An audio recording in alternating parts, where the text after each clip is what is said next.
السلام عليكم ورحمة الله. عمي مختار، عندي هذا المشكل هذا في الكربيراتور، في المحرك هذا نتاع لوبيل كورسا سوينج.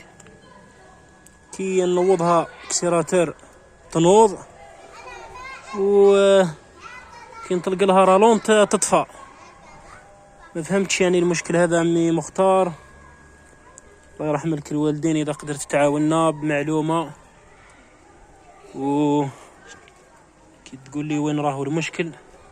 هذا روتور انا عملته لها، روتور لاني ركبت لها لا بومب الكتريك نتاعها اللي راهي في الريزرفوار، لا بومب نتاعها دوريجين راني مركبه لها، وليسونسي يلحق نورمال. اما الكربيراتور كانت نورمال، كانت تخدم عادي كي ركبت لها لا بومب الكتريك هذه نتاعها اللي في الريزرفوار، كانت تخدم عادي الايام الاولين. اما الان مانيش فاهم، احنا يعني بكل حال احنا تفتفنا فيها شويه، ما تنوض صعيبه باش تنوض، وكي تنوض بالكسيراتور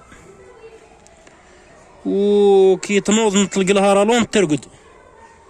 الله يرحم والديك عمي مختار، اذا قدرت تعاوننا وربي يبارك فيك. والله راني لاصق في المشكل هذا مانيش فاهم. يعطيك الصحه والسلام عليكم.